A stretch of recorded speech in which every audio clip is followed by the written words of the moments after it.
PowerPoint está aí na frente, viu? Vê se me vai conseguir um cabo aí para melhorar aí.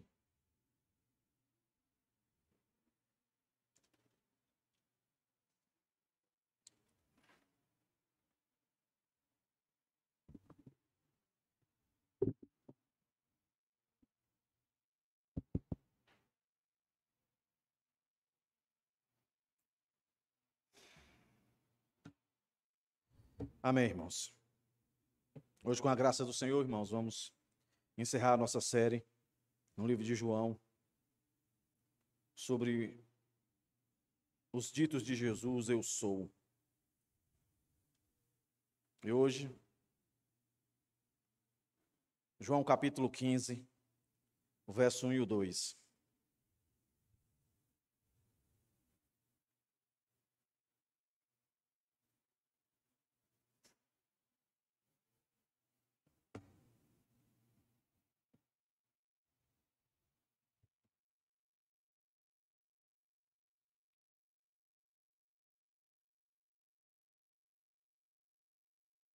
João, o Evangelho de João,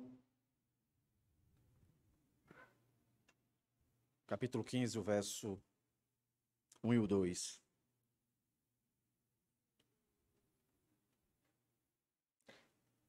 Está com dificuldade hoje aqui no Data Show, irmãos? Então não vai aparecer agora, né? Talvez daqui para mais tarde os irmãos consigam conectar aí, né? Colocar um cabo aqui.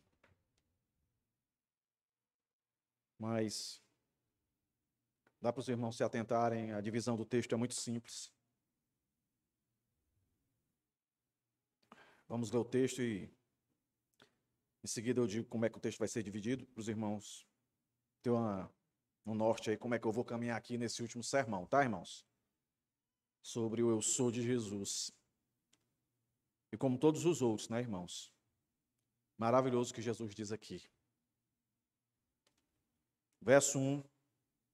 Eu sou a videira verdadeira e o meu Pai é o que cuida da vinha. Todo ramo que estando em mim não der fruto, ele o corta.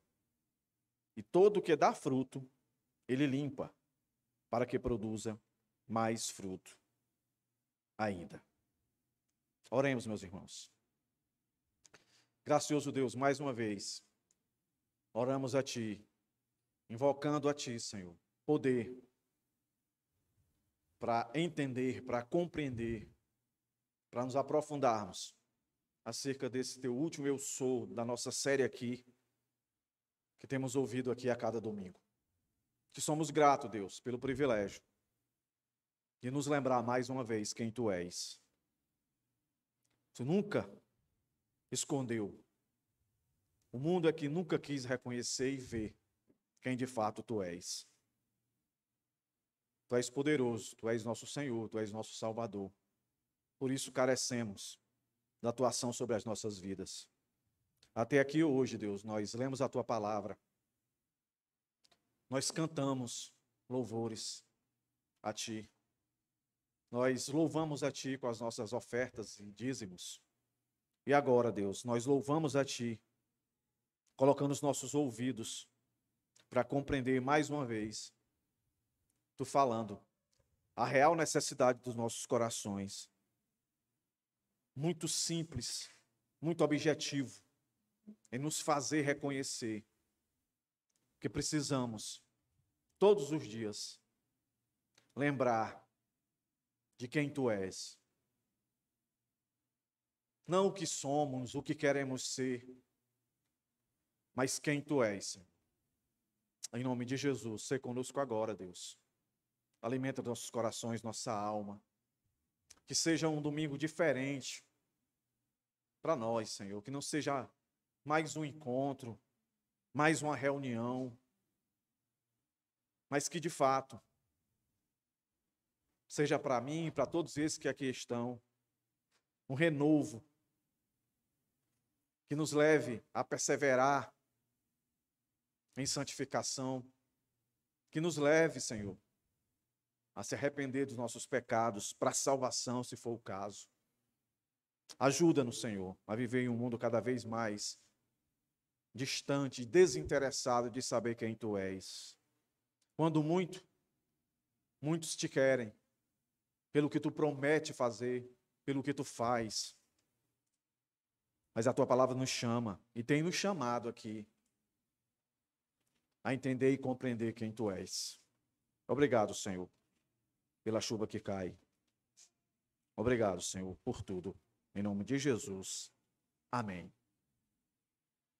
Amém, irmãos. Como é que eu vou dividir o texto aí, ó? É o verso 1 e 2. Mas a gente vai ter que tocar em alguns versos na continuação da nossa exposição, porque está muito dentro aqui do que o Senhor está querendo ensinar aqui para nós. Então, muito simples, tá, irmãos? Anota aí. Dependência de Cristo é o ponto 1. A providência do Pai é o ponto 2. E a ação do Pai é o ponto 3. E quando eu digo dependência de Cristo, eu estou falando que, e vou defender que Ele é a fonte para tudo, como ele já tem falado aqui, né? Quando eu digo a providência do Pai, eu estou querendo dizer que tudo está sobre o governo dele. E quem está aqui acompanhando nas quartas-feiras o nosso devocional sobre providência, está reiteradamente ouvindo sobre isso. O mundo é dele, ele fez para a glória dele, e é ele que rege o mundo, é ele que governa o mundo, por mais que para nós pareça que está totalmente fora do controle, mas ele que governa. E quando eu digo a ação do Pai, eu estou dizendo, ele é a maior autoridade. Ele é a maior autoridade, é a ele que nós devemos temer. E eu acredito que quando os irmãos escutem isso aqui, os irmãos devem, de fato, ao olhar para o texto, perceber que essa autoridade, ela é percebida e vista, porque é Deus quem separa aquele que dá fruto e aquele que não dá fruto. É ele que corta. A expressão que aparece aí, corta. E a outra expressão que aparece, limpo, na minha versão. Em outra versão, se não me engano, na NVI, vai falar poda. Que não deixa de ser um tipo de corte, tá, irmãos? Mas olha que interessante.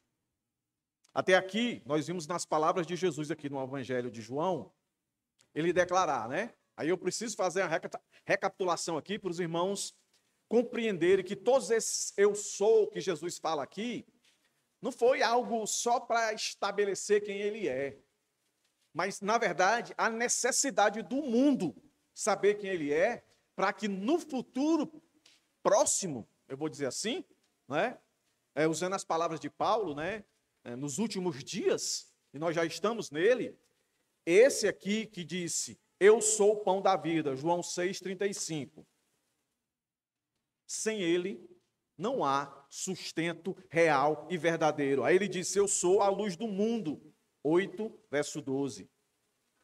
Com ele, de fato, a gente anda fora das trevas. Só tem um jeito de andar na luz, é com ele. Porque ele diz, né, eu sou a luz do mundo. Depois ele diz, eu sou a porta das ovelhas. A única entrada. Não existe outra. Ele é exclusivo, absoluto. Aí depois ele disse, eu sou o bom pastor. Que deu a ideia de que eu sou o verdadeiro pastor que guia as ovelhas para o destino correto, o destino certo. Isso implica proteção. Isso não implica ausências de dificuldades. Mas o que implica é que ele está para cuidar, para guardar. E aí nós fomos para aquilo que a maioria de nós, e o mundo principalmente, teme, não quer falar, não quer tocar no assunto, quando ele diz, eu sou a ressurreição e a vida. Ele está dizendo, eu sou o único que venceu a morte. Hebreus vai dizer que ele venceu a morte para nos livrar do pânico da morte. Aí depois ele disse, eu sou o caminho, a verdade e a vida. Eu sou a ponte. Eu sou a porta, só entra por mim. E eu sou o acesso. Eu sou o caminho, a verdade e a vida. Por mais enfeitada que seja outra doutrina, outro ensino, por mais gostoso de ouvir, a verdade é essa. Eu sou o caminho, a verdade e a vida. E aí chegamos finalmente na declaração última, contada como a sétima do eu sou de Jesus, quando ele diz: eu sou a videira verdadeira. Então, antes que eu comece aqui a expor, eu preciso colocar os irmãos dentro do contexto deles, como eu sempre faço, para que a gente entenda mais esse eu sou do Senhor, que a gente já compreendeu. Quando o Senhor diz eu sou, ele está dizendo eu sou Deus. O judeu, quando escuta isso, o Senhor quer que ele entenda isso, ó, eu sou Deus. Ele está usando a mesma nomenclatura que Deus usou lá no Êxodo. Eu sou o que sou, eu sou. O Deus de Abraão, Isaac e Jacó. Mas aí, como a gente viu desde o começo, sempre esse eu sou, ele relaciona uma verdade. Luz, pão, caminho, pastor. Aí aqui agora ele diz: eu sou a videira. Mas atrelado à videira, ele diz a videira verdadeira. Se a gente lê isso aqui sem considerar o contexto que eu vou começar a dizer agora, a gente vai achar que o Senhor está se comparando a algo que é falso. Eu sou a videira verdadeira. Então a primeira coisa que vem na mente da gente é: então existe uma videira falsa. Mas não é isso que o Senhor quer dizer. E não é isso que eles entendiam. Quando o Senhor falou isso aqui: eu sou a videira verdadeira. Então preste atenção. Isso aqui é um discurso de Jesus que ele está usando de uma alegoria ou de um simbolismo, uma ilustração, para implicar em uma verdade. Certo? Então, quando eles escutam isso, vem à mente deles o quê? Quando a gente lê, e eles sabiam disso, que está lá em Isaías capítulo 5, do verso 1 ao 7. Isaías 5, de 1 ao 7. O Senhor chama Israel de videira. Videira é que produz a uva, né, irmãos? O Senhor chama Israel de videira. Só que quando você lê lá, Isaías 5, de 1 a 7, vai dizer que essa videira ela não produziu frutos bons, mas vai chamar lá de bravo, ruim. E o Senhor lança lá, né, uma repreensão sobre a nação de Israel, que era conhecida como a videira do Senhor. Então, quando eles escutam isso, e o Senhor quer que eles façam esse link. Por quê, irmãos? Olha como faz sentido agora. Porque o judeu acreditava que para ele ser salvo, só bastava ser judeu, ser israelita. Ele ser essa videira. E o que é que Jesus vem dizendo desde o começo? Não. Só é salvo quem crê em mim, que sou o pão da vida. Só é salvo quem crê em mim, que sou a luz do mundo. Só é salvo quem crê em mim, que vou ressuscitar no último dia. Entendeu? Aí aqui mais uma vez o Senhor está dizendo: não se iludam vocês. Não achem por vocês fazer parte, etimologicamente falando, né, da nação de Israel, que eu chamei de videira, que vocês são salvos. Eu sou a verdadeira, por isso que ele diz, eu sou a verdadeira videira. Então veja, o Senhor não está dizendo que Israel não foi chamado, que era falsa. O que o Senhor está dizendo é que ele é que é a verdadeira. Lógico, a lógica é que Israel era uma representação. Era uma representação. Eu vou dar um exemplo aqui. Normalmente na ceia, a gente às vezes coloca aqui, antigamente a gente colocava, mas hoje a gente não faz mais isso. Mas talvez volte a fazer. A gente colocava pães.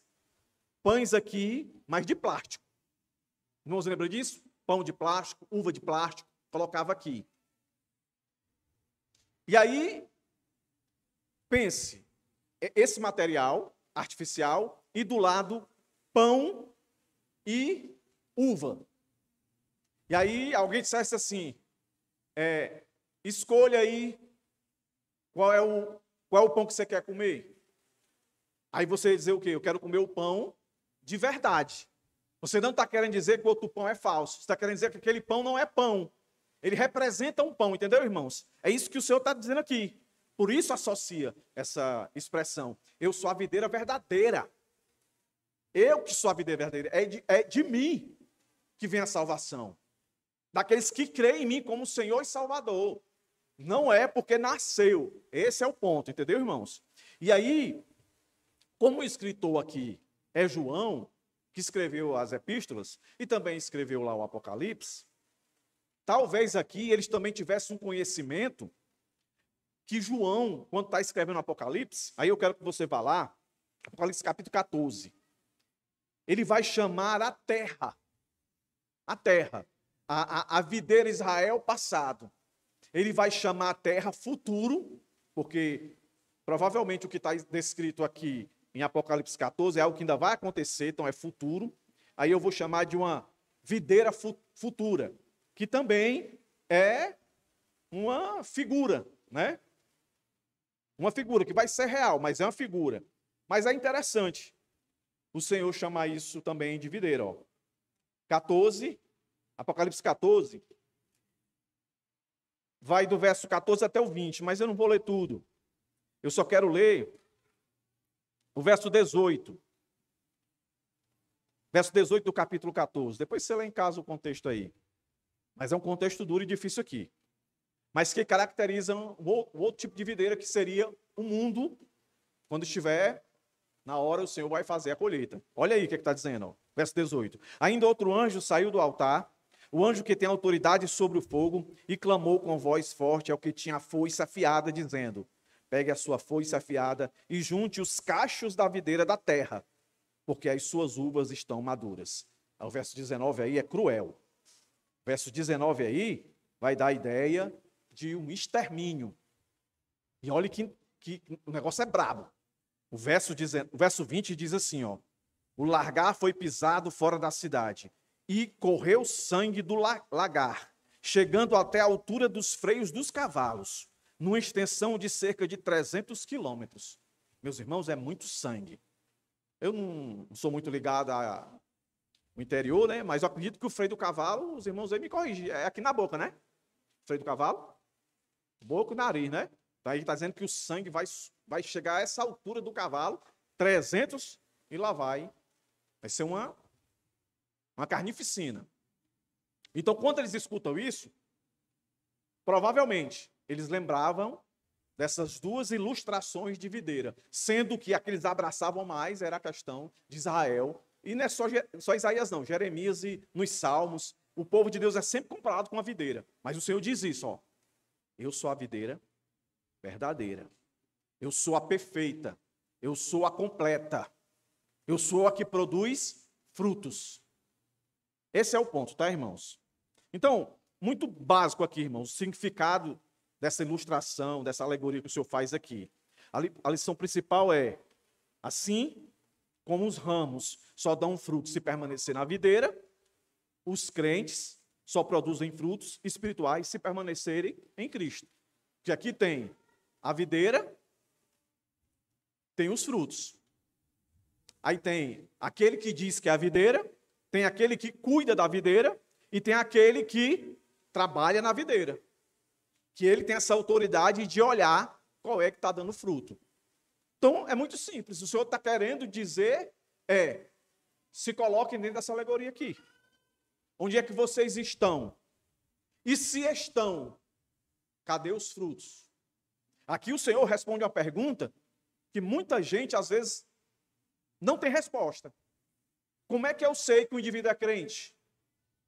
Como é que eu sei? Olha, a Bíblia não é a primeira vez que a Bíblia fala isso, não. Não é? Mas é pelos frutos. Por isso, meus irmãos, necessidade de igreja.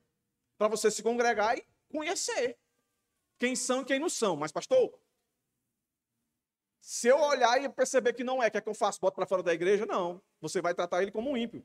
Vai pregar o evangelho, vai confrontar ele para, pela graça do Senhor, o Senhor alcançar e salvar esse indivíduo. Entendeu, irmãos? Esse é o ponto. Então, dois grupos aí, tratamentos distintos, né? Um vai cortar e vai lançar, e o outro, ele vai agir para que produza cada vez mais frutos. Então, esse é o ponto, meus irmãos. Jesus está querendo que todos aqueles que estão diante dele recebam essa mensagem e se analisem.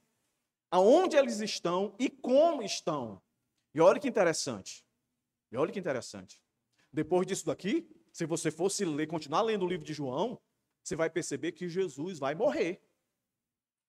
João, inspirado por Deus, colocou esse último eu sou aqui antes da morte de Jesus. Lembra que eu disse para os irmãos? Irmãos, eu acredito na inerrância das Escrituras. Eu acredito que a Escritura é inspirada por Deus. Mas eu acredito também que a forma como ela está. Porque você podia pensar assim, por que ele começou pelo primeiro eu sou, dizendo eu sou o pão? Por que ele não começou logo dizendo que ele é a videira? Meus irmãos, é porque o Senhor está falando aqui de vida verdadeira. Só tem vida verdadeira quem está nele. E ao mesmo tempo, na continuação, a gente entende. Nós, provavelmente todos nós aqui, passaremos pela morte. Não gostaria. Eu gostaria que o Senhor viesse em glória e buscasse a cada um de nós aqui, irmãos. Mas provavelmente ainda vai demorar um tempo. Talvez a nossa geração não alcance isso. E a gente vai ter que morrer. E esse texto traz uma esperança para nós. Porque ele disse anteriormente que ele era a ressurreição e a vida. E aqui ele se coloca como a vida de fato. Eu sou a videira verdadeira. Então, meus irmãos, primeiro pontinho aí, ó. O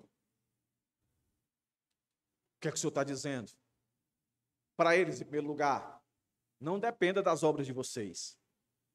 Não dependa, não ache que vocês são salvos porque são israelitas, são judeus, e vocês acham que cumprem a lei. Não. Vocês não têm que colocar a dependência de vocês na força de vocês, naquilo que vocês acham que é a salvação de vocês. Mas eu sou, porque eu sou a videira. A vida está em mim. O suprimento está em mim. Eu sou a fonte. Todo o vigor que vocês precisam está em mim.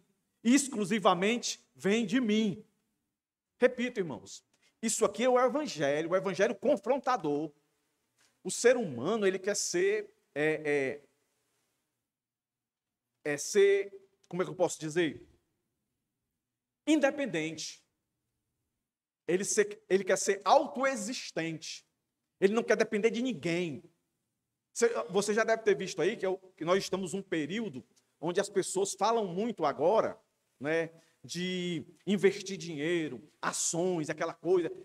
Não sei vocês, mas sempre aparece na minha timeline quando eu estou dando uma olhada. Aprenda a investir dinheiro, nada contra. Mas tudo demais é exagero. A gente escuta o tipo de coisa assim. Invista para você não depender de ninguém. Para que o dinheiro trabalhe para você não dever a ninguém. Normalmente essas pessoas dizem assim, eu não devo nada a ninguém, eu não devo nada a ninguém, a ninguém. O que ele está dizendo? Que ele é autossuficiente, que ele é autodependente, não depende de ninguém, ele é suficiente em si mesmo. Esse tipo de palavra aqui, meus irmãos, atingia o coração dos fariseus, dos escribas, dos mundanos da época e os de hoje também, que acham que não precisam de Jesus, a pessoa de Jesus, o que Jesus diz. Olha como Jesus falava fácil, irmãos. Eu sou a videira verdadeira. Jesus está dizendo, dependam de mim. Não dependam de vocês, das ações de vocês. Porque, meus irmãos, isso é tão óbvio. A gente sabe, mas a gente se esquece. A gente não tem domínio de nada, irmãos. Nem eu, nem você não sabe o que é que vai acontecer daqui a 10 segundos. Quanto mais amanhã ou depois. Quantos fizeram planos maravilhosos e de uma hora para outra acabou. Esses dias eu soube de novo aí, um grande comediante aí, famoso, milionário. O cara está destruído, a cabeça pifando. O cara foi se esconder mais uma vez dentro de uma clínica, atrás de solucionar, não é, as suas dores. O homem vai buscar a fonte de tudo que é canto. E Deus, na pessoa de Cristo, há 2000 anos, pessoalmente, depois por aqueles que ele salvou, tem dito para o mundo, eu sou a vida verdadeira. Eu sou a árvore que você tem que estar, a planta que você tem que estar, como galho. Eu sempre serei a planta, a árvore, e você sempre será o galho. O galho nunca vai ser uma árvore. Vai ser sempre galho. E acabou. É o Senhor dizendo, eu sou a videira. Ele está dizendo, eu sou o sustento. E quem está em mim, aí o Senhor já começa a implicar, não é? Já começa a preparar para o segundo ponto. Eu não ajo só. O Senhor sempre faz questão de dizer que o Pai está com ele. E o Pai estando com ele, a ação do Pai, a autoridade do Pai, a gente vê ali, não explicitamente, mas está aí a ação do Espírito Santo. O Senhor sempre dependendo do Pai.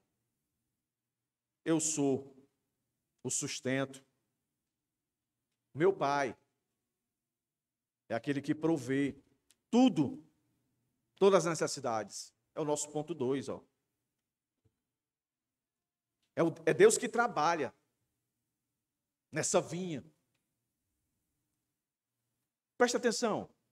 Deus trabalha na vinha.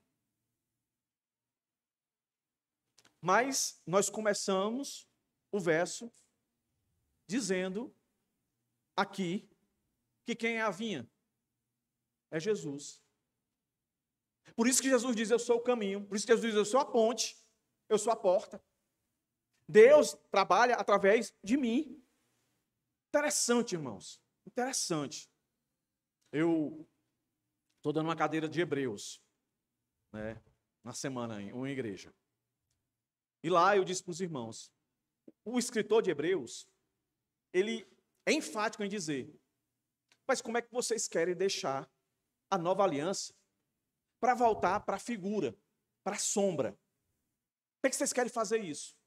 Aí ele começa a fundamentar a superioridade de Jesus. Então, Jesus não é anjo. Jesus é o Filho de Deus. Em nenhum lugar da Bíblia Deus vai chamar anjo de filho.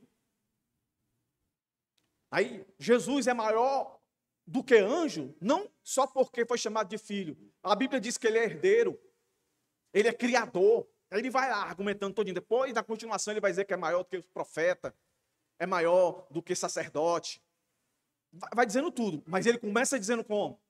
Tendo Deus falado outrora aos nossos pais, de muitas maneiras e pelos profetas, hoje ele fala pelo Filho. Aí aqui o Senhor está dizendo, eu sou a videira verdadeira. Para ter salvação, para estar em amizade, porque o Senhor vai falar de amizade na continuação do capítulo 15, mais lá na frente, o Senhor vai chamar aqueles que estão neles de amigo. Aí o Senhor diz, eu, não é Israel, não é a terra, sou eu que sou a videira. É em mim que vocês têm que estar fincados, para se alimentar, para crescer e frutificar. Eu sou a providência de Deus, ó, porque o texto está dizendo, ó, o meu pai é que cuida da vinha. E qual foi o primeiro cuidado? E tem uma parábola, né? De uma vinha que manda o primeiro, aí eles arrendam a vinha, aí manda o primeiro, eles matam, manda o segundo, aí diz, vou mandar o meu filho, que é um símbolo ali mostrando Jesus. Aí a videira ali, o terreno ali é comparado ao mundo, que Jesus vem, que é que acontece com ele? O mundo mata Jesus. Deus provendo, Deus cuidando e o mundo rejeitando. É como se Jesus estivesse dizendo para eles assim, ó, vocês estão rejeitando a providência do Deus que vocês dizem que creem, que vocês dizem que vivem, que vocês dizem que cultuam. Mas o dono da vinha, e a vinha sou eu, cuida da vinha. Então eu sou o produto do cuidado do Senhor para com vocês. Em outras palavras, se vocês querem me perseguir, vocês vão me matar. Olha aí, irmãos. Eu sou a videira verdadeira e meu pai é o que cuida de mim. E o que é que e aqui a posição de Deus, pai, é a posição do agricultor, né? E o que é que um agricultor faz? Ele protege, ele provê as necessidades, né, da plantação, água, não é? segurança para que não entre nenhum animal para fazer estrago. Ele guarda tudo. Não é não? Ele vai olhar aquela planta que está com um pouco mais de dificuldades, aí ele chega lá e dá um reforço para ela florescer, para que chegue no resultado, né, desejado. Vê se não é um Deus que cuida, meus irmãos. Se não é um Deus que governa. Se não é um Deus que tem o mundo e todos sobre as suas mãos. Qual é a aplicação disso para a vida da gente, irmãos? Deus falando isso. O que é que Deus queria que eles entendessem? Eu acho que é o que Deus quer que a gente entenda hoje. Que a vinha não é a nossa casa. O nosso trabalho, que a gente tira o nosso sustento lá para comer. Não é a nossa posição social. Mas tão somente Ele. Tinha uma canção, na época de criança, a gente chamava de corinho. É estranho, né? A gente escuta mais isso não, né? Corinho. Mas um que dizia, quem tem Jesus tem tudo, quem não tem Jesus não tem nada. Quem ama esse mundo, no céu, não tem morada, né? Mas quem ama Jesus Cristo, aí o que é que diz mais, né? No céu já tem morada, coisa assim, irmãos. Então, o que é que nós aprendemos aqui? O que é que nós aprendemos aqui quando passamos por dificuldades, provações? A gente pode confiar, irmãos. Está doendo, está machucando, a gente pode confiar que Deus está governando, Deus sabe.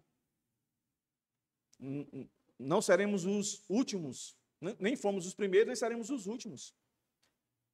Mas o sofrimento existe justamente para a gente não achar que a gente é autossuficiente, que a gente não precisa depender de ninguém, que a gente vai conquistar aquela tão bela e maravilhosa, como é que chama? Dependência, né? Não tem um nomezinho. Que você fica aplumado, né? Segurança, sei lá, é o nome que eu esqueci agora. Que você fica e nada mais vai te acontecer porque você chegou no nível estabilidade. Não. E o terceiro ponto, meus irmãos, é um dos mais conflitantes, que está no verso 2. O Senhor falou da videira, o Senhor falou do pai que cuida da videira. O versículo 1 é exclusivamente obra do Senhor, e o 2 também, mas o 2 traz uma ênfase para a responsabilidade. Pode prestar atenção que é assim. Deus, quando se manifesta, Ele exorta dizendo quem Ele é e o que Ele requer. A responsabilidade do crente, daquele que se entrega a Ele. Olha o que é que o verso 2 diz, meus irmãos. Todo ramo que estando em mim, então quando ele diz todo ramo que estando em mim, então ele quer que todos ali se identifiquem como um ramo. Videira já está decidido que não pode ser, porque videira é ele. Não, eu não sou a videira, mas eu sou o dono da videira. Também não, porque ele já disse que é o pai. O pai que é o provedor. Ele que é a fonte. Então, o Senhor está dizendo, você só pode se encaixar aqui agora. Você é o ramo. Beleza. Mas ele diz assim, não der fruto, ele corta. Não der fruto, ele corta. Mas ele continua e diz, e todo aquele que dá fruto, ele limpa. Em outra versão que eu disse, ele poda. Para quê? Qual o fim? Para que produza mais fruto ainda. Então, duas coisas aqui o Senhor chama a atenção. Reconheça que você é ramo. Que não tem, dentro dessa alegoria, dentro dessa ilustração, você só cabe aqui. Então, se assuma, eu sou ramo. Segunda coisa, você é um ramo que produz ou que não produz? Esse é o ponto. Aí é o seguinte, irmãos. Eu não leio a Bíblia sozinho, né, irmãos? Eu leio com a ajuda do Espírito Santo, mas lendo muita gente aí que veio antes de mim, né, para entender esse verso aqui. A quem se refere isso aqui? Bem, existem algumas percepções aqui. Uns acreditam que o Senhor está falando aqui para convertidos. Para convertidos. Esse aqui não produz, que lá no verso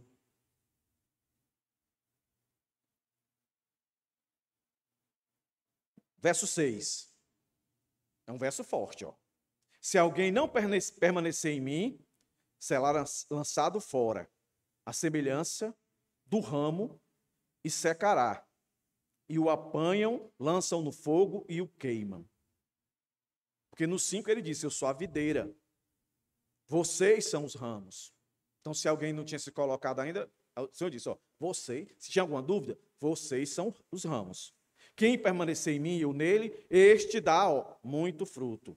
Porque sem mim, vocês não podem fazer nada. Então, o verso 6 é direcionado àqueles que não deram fruto. Vai ser o que acontece com eles? Vão ser cortados, vão ser lançados. Aí, quando você lê Apocalipse 14 lá, que a gente leu, aí dá a ideia. Então, alguns dizem, não, isso aqui é um crente fraco. É um crente menino, imaturo. Mas quando você lê outros textos e quando você lê o Apocalipse, que tem um linguajar parecido, 14, não dá, irmão. Não dá para acreditar que aqui seja um crente fraco.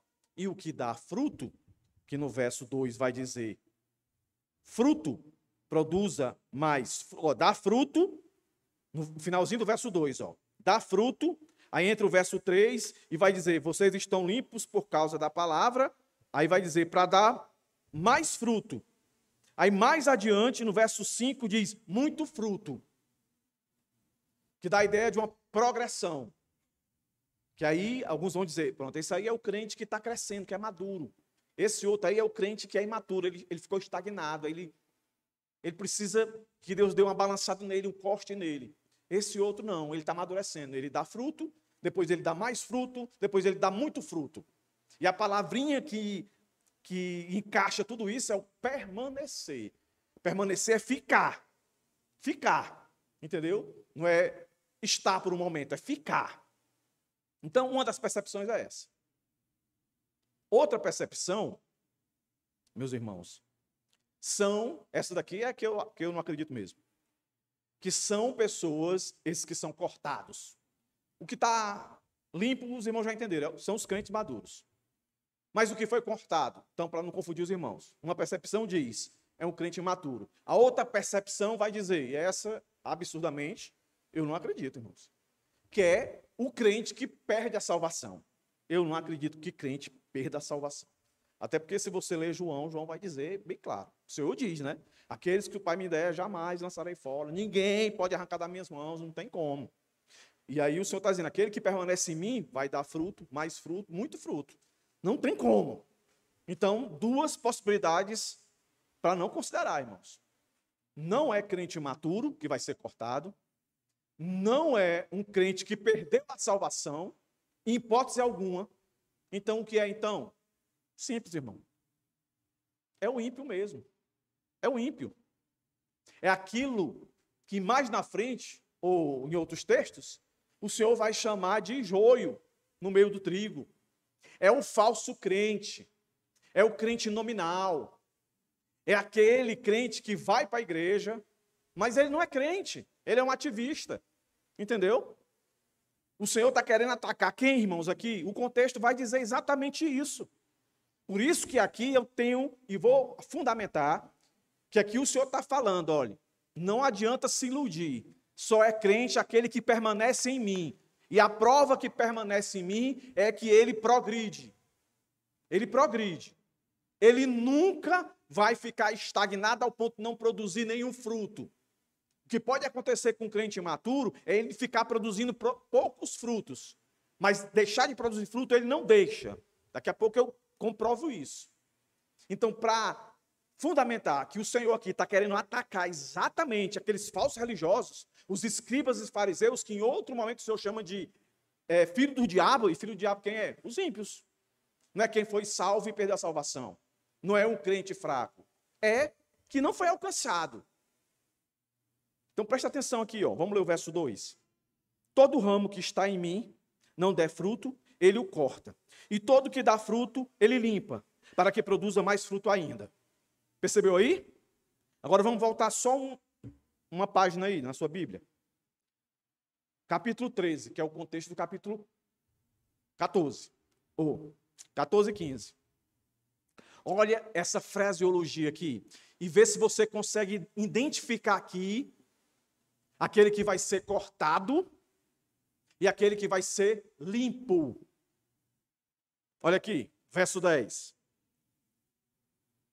Do capítulo 13. O verso 10 está naquele contexto que Jesus está lavando os pés dos discípulos. Aí Pedro diz, Senhor, se é para ter parte contigo, me lava todo. Aí Jesus vem e diz isso aqui, ó, verso 10, do capítulo 13, ó.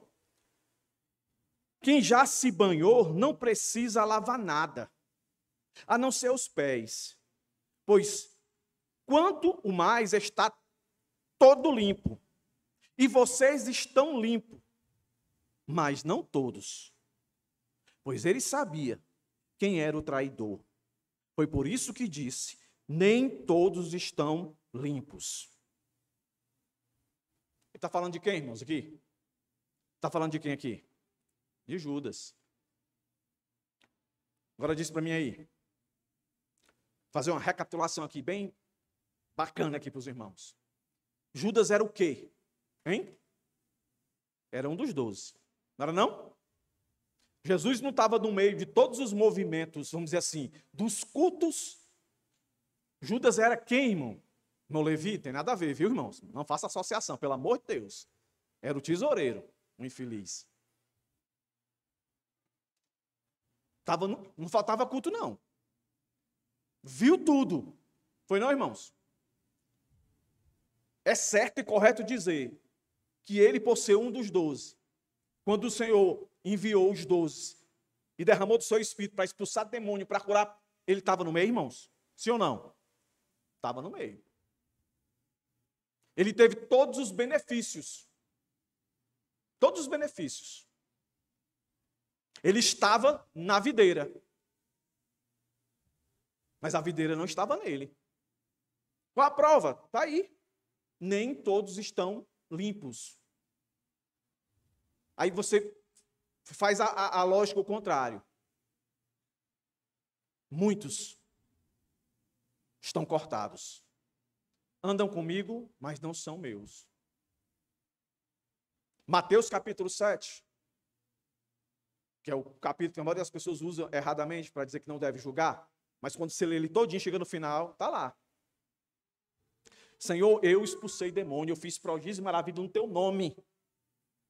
Jesus diz o quê? Não vos conheço. E a relação toda que está ali, fruto.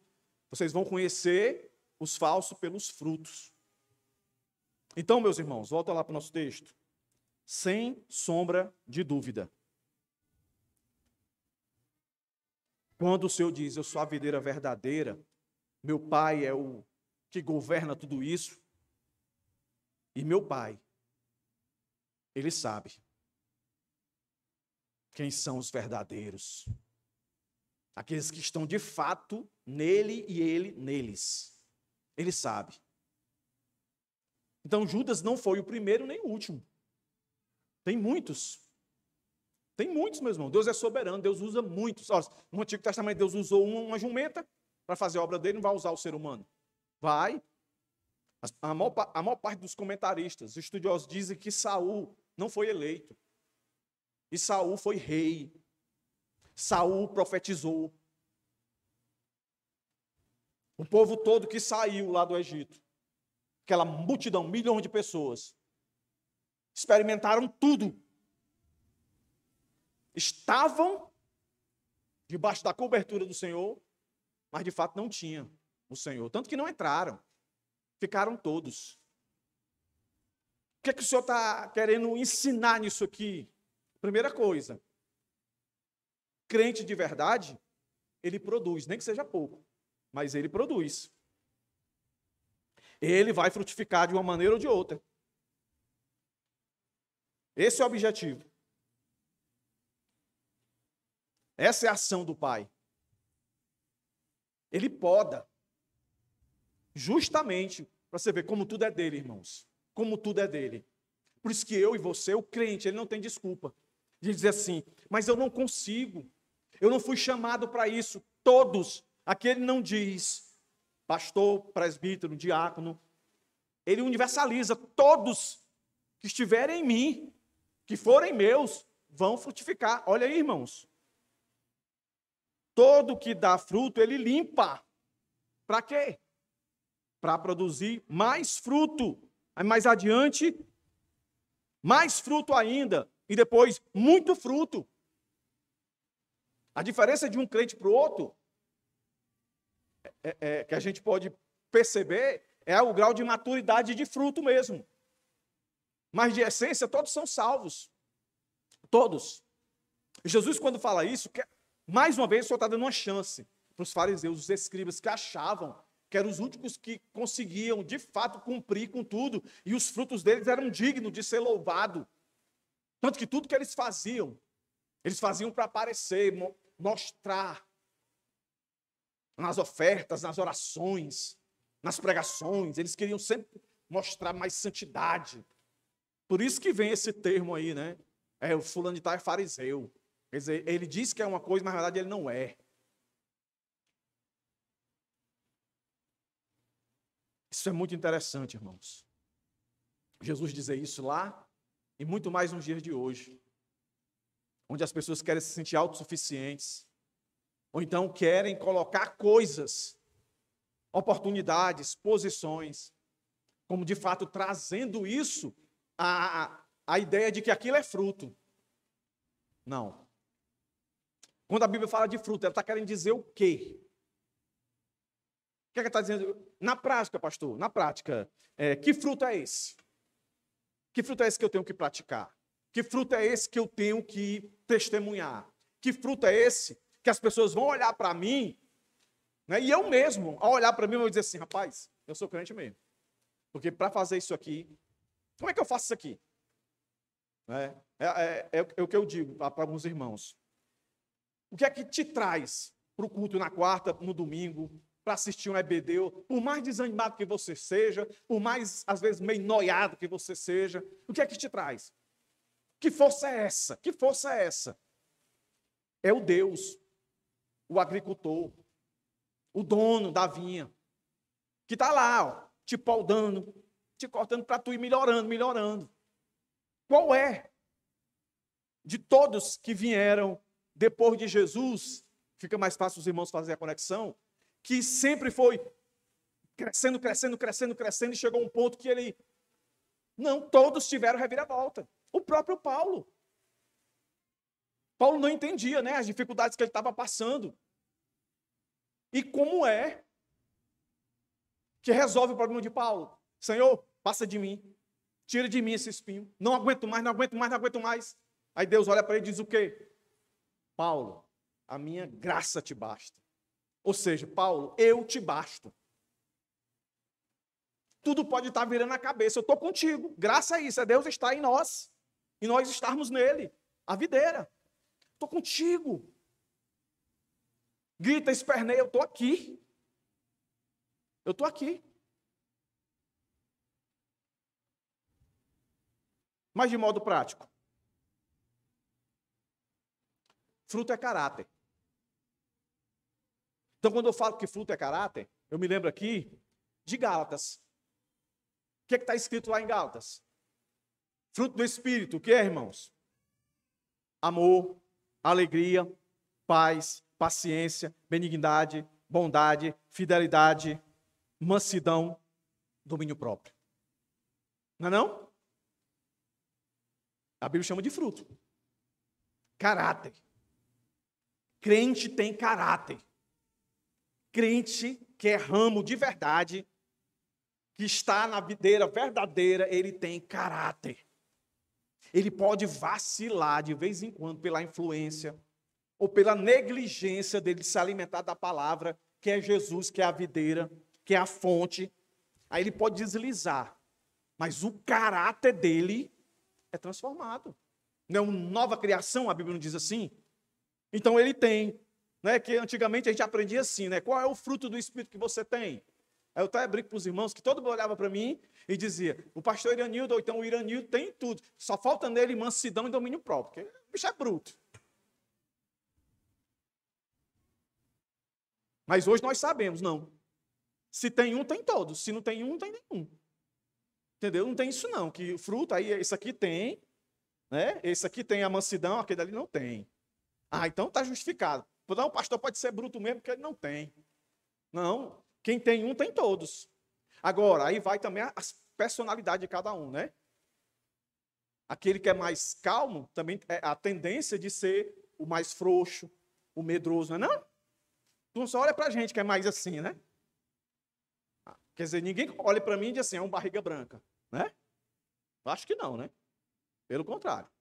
Mas já tem outros irmãos que ninguém diz assim, ô que irmão manso, ô que irmão humilde. Rapaz, que dali é um barriga branca. Todo mundo manda nele. Então, meus irmãos, é caráter. Quem está em Cristo tem caráter. E a gente vai crescendo nisso. Então, se isso na minha personalidade é o mais forte, então eu não tenho um argumento. Porque a Bíblia diz que eu tenho domínio próprio. A Bíblia diz que eu tenho amor, eu tenho alegria, eu tenho tudo isso. Eu tenho paz. E que paz é essa? A gente aprende que essa paz não é só uma paz de ver tudo bem. É uma paz interna de descansar. Está tudo louco aqui, mas Deus sabe o que está fazendo. Então eu vou abrir a boca para praguejar para quê? Se melhorasse, aí então pronto, vamos começar a praguejar aqui, irmão.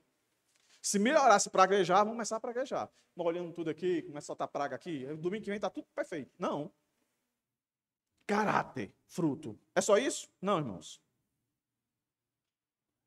Caráter tem que externar ações, obras.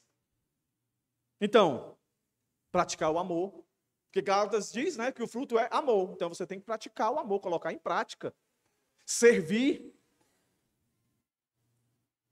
Estão pegando aqui o gancho da nossa aula de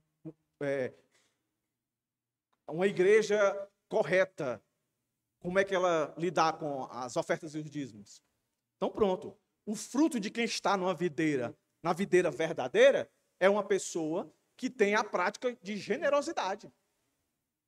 De dar. E a Bíblia é tão fantástica que ela nivelou, né, a base que a gente tem para olhar é 10%.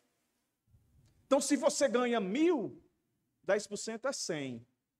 Se você ganha 10.000, 10% é 1.000. Mas você não pode achar, você que ganha mais, que dá mais do que o que está dando só 100.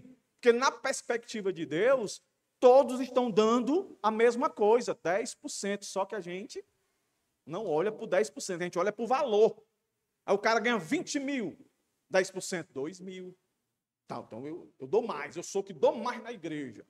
É porque você está vendo pela visão daquele que vai ser cortado. Porque o que é cristão, ele sabe. Eu ganho mais, mas 10% é 10%, é proporcional. Isso não mexe no coração dele. Ele é generoso. As pessoas querem associar, e foi até dito aqui, não do jeito que eu vou falar, né? Mas as pessoas querem associar generosidade com a pessoa ser rica. Os irmãos acreditam que só quem é generoso é quem é rico? Pobre não é generoso, irmão. Pobre não é generoso, não, irmãos. Pobre é generoso, não é não? Então, quem pensa o contrário, uma pessoa que está amadurecida, está crescendo. E a terceira, se a primeira percepção de o que é fruto é caráter, a segunda é ação, aquilo que você é. Eu sou bom, a Bíblia diz que eu sou bom. Não porque eu sou bom, porque Deus me tornou bom. Eu tenho a essência dele aqui. Se a Bíblia diz que eu tenho domínio próprio, se a Bíblia diz que eu sou fiel, que eu tenho fruto, né? Fidelidade, mansidão, domínio próprio, eu tenho que externar isso. Tenho que externar isso nos meus relacionamentos. fidelidade com os meus amigos, fidelidade se eu sou casado com a minha esposa, o meu esposo, a mulher, fidelidade na igreja, se eu sou um membro. Eu tenho que expressar isso. Mas olha que interessante. Para que eu tenha tudo isso em mente, quem eu sou, porque Jesus está dizendo, eu sou, eu sou, eu sou, eu sou, eu sou. Mas se a pergunta fosse, quem você é? O que você responderia? Quando alguém chegasse para você e perguntasse, quem é você? Aí a pessoa disse assim, ó, quem é você? Aí falasse, eu sou, dois pontos, para você colocar depois. O que você colocaria? O que você escreveria? Eu vou dizer eu, tá? Antes de entender essa questão, eu colocaria assim, eu sou o Iranildo Monteiro de Medeiros.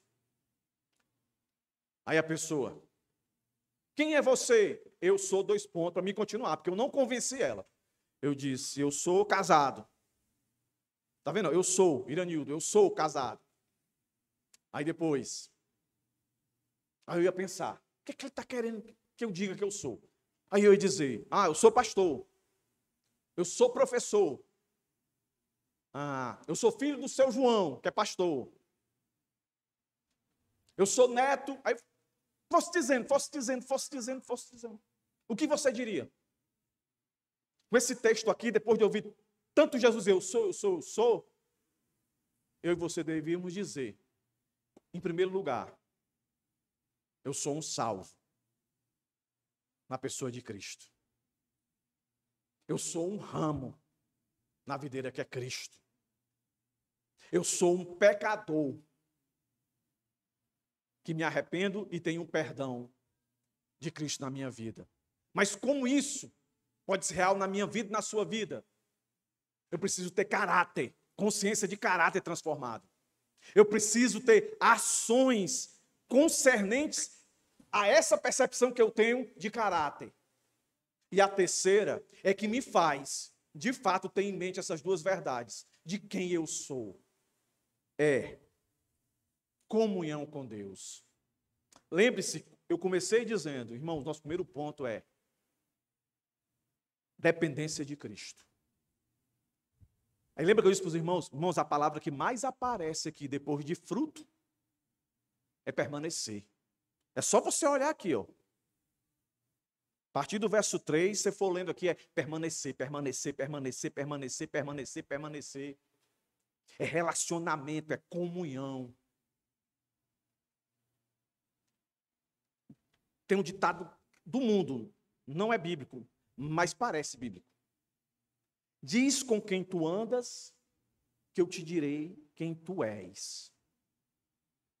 Se tu andar só com bandido, tu vai se tornar um, mas antes de tu se tornar, as pessoas já te veem como bandido.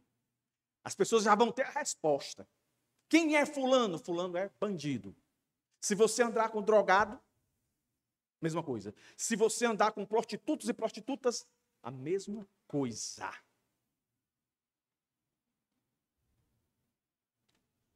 Mas para andar com Cristo e de fato ser aquele ramo que não é cortado, é ferido, porque podar, limpar, é ferimento. A ideia de limpar no Antigo Testamento é purificação, dói, está ajeitando, machuca. Mas o propósito é para dar fruto mais fruto ainda. Isso é impossível se não estivermos nele, na comunhão com ele.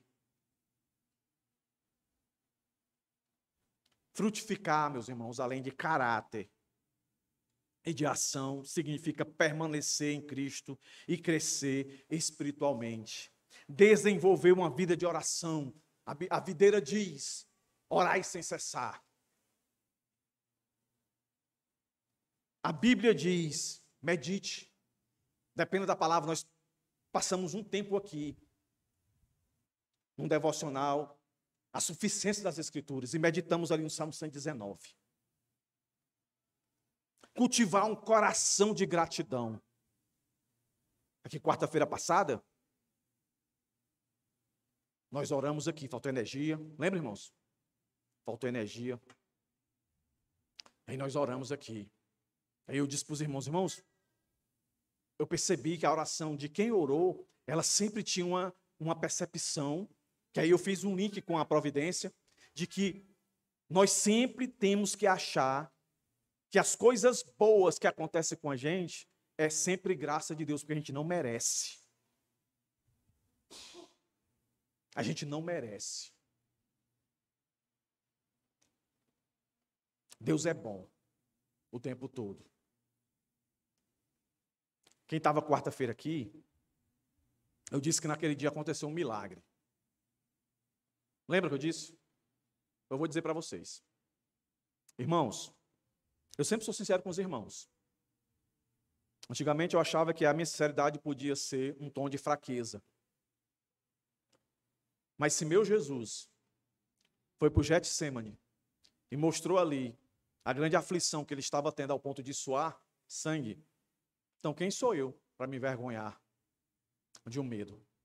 Irmãos, eu cheguei aqui quarta-feira completamente destruído, irmãos. Emocionalmente, eu estava muito mal. Em todo esse tempo que eu sou pastor dessa igreja, foi a primeira vez, meus irmãos, que de fato eu não quis pregar. Eu não quis pregar. Eu estava tão angustiado, tão abatido, sabe? E eu conversando com as pessoas, mas tentando não transparecer uma luta minha, uma angústia, sabe? Um negócio assim, que dava até garganta seca, sabe, irmão, assim, é muito ruim. Era muito ruim o que eu estava sentindo. E aí começou o louvor e eu sentei. Aí nós louvamos. E aí, irmãos, quando o Johnny terminou, né, e começou a descer, aí eu sentado ali na cadeira, eu disse, meu Deus, o que é que eu faço agora? Sabe, eu tinha medo de subir, irmãos, e não sair nada, sabe, assim, uma angústia, né, não queria que a igreja se preocupasse, sei lá, são muitas coisas, né, eu sentisse pena de mim, coisa do tipo, mas ao mesmo tempo aquela luta não é a minha igreja, poxa, todo mundo tem as suas lutas, se queixa a mim, eu escuto, eu ouço, para quem eu vou, não é? Já orei a ti, Senhor, parece que tu não me escuta, tal, e aí nessa hora eu disse, Senhor, faz alguma coisa, eu preparei, eu estudei, sabe, irmãos, mas, sabe, não dava. Aí eu sentei ali, aí eu falei assim, Senhor, eu vou, faz a obra aí, porque eu não estou com um pingo de vontade, a minha vontade é de ir para casa. E quando, irmãos, eu fui me levantando, aí apagou as luzes, ó, apagou tudo. Para alguém, pode ser coincidência, para mim não foi. Para mim foi Deus respondendo. Está no escuro, né, bichão? Então vai orar. E eu tinha pensado, né? Senhor, eu vou pregar e tudo, vou pregar menos. Né? Porque eu gosto de subir aqui, irmão, pregar com vontade. Pregar com vontade. Entendeu? Porque eu acho que eu estaria enganando a igreja se eu subisse aqui só para falar. Talvez alguns nem percebessem. Não é? E aí eu ouvi as orações. E cada oração que eu ouvia, em alguma parte, parece que aquilo... Eu estava escuro, né, irmão? Mas para mim parecia uma claridade. Sabe? Acendia. No começo eu dizia, graças a Deus, pronto. Vai dar a hora, pronto. Aí não tem como pregar, tudo escuro, né? Aí vamos embora. Mas voltou a energia. E aí eu subi, irmãos. Eu subi diferente. E naquela hora eu agradeci a Deus. Eu disse, Senhor, obrigado pela comunhão. Talvez se eu tivesse ficado em casa, talvez se não tivesse faltado energia, tantos talvez, teria sido pior. Aquela escuridão, aquele momento, só Deus sabe, meus irmãos. Assim como você já passou pelas suas lutas aí. Mas, igreja, a gente que está na frente, quando eu digo a gente, é eu e todos que estão envolvidos aqui em pregar o evangelho. Seja aquele que dá o discipulado ao pastor. Se nós estamos pregando a videira verdadeira, se nós nos consideramos aqueles que são os galhos verdadeiros, a gente precisa, meus irmãos, ter comunhão com Deus. E a comunhão com Deus é a comunhão com os outros ramos. Só existe uma videira, mas muitos ramos. E nós precisamos uns dos outros. Às vezes um ramo, ele está ali fragilizado, ele está querendo desabar. Mas aí tem o outro ramo que segura ele, que sustenta ele. Entendeu? Nunca se esqueça. O pastor é um ramo também. Entendeu? O pastor é um ramo também. O diácono, o presbítero, professor de EBD, todos eles são ramos. Então, revelei para os irmãos. Eu saí daqui, a minha esposa, que é a mulher que está perto da gente, a Bíblia diz que nós somos um só, ela disse que percebeu que eu subi diferente. Eu tinha chegado, ela percebeu, né? Percebe. A mulher da gente conhece a gente, né? Mas Deus é fiel, irmãos. Deus é fiel. E na quarta-feira, as orações dos irmãos foram a resposta de Deus para aquilo que eu precisava ouvir. Eu não tinha que reclamar. Eu tinha que sempre agradecer a Deus. Podia estar tudo virando sobre a minha cabeça. Mas se eu estou na videira verdadeira e tenho Deus como meu Pai, irmãos, a gente chora, a gente sofre, porque a gente é fraco. Mas o texto está dizendo para nós aqui, e tudo que dá fruto, Ele limpa. E como eu disse para os irmãos no começo do sermão, o crente imaturo, ele ainda dá fruto. Ele ainda dá fruto.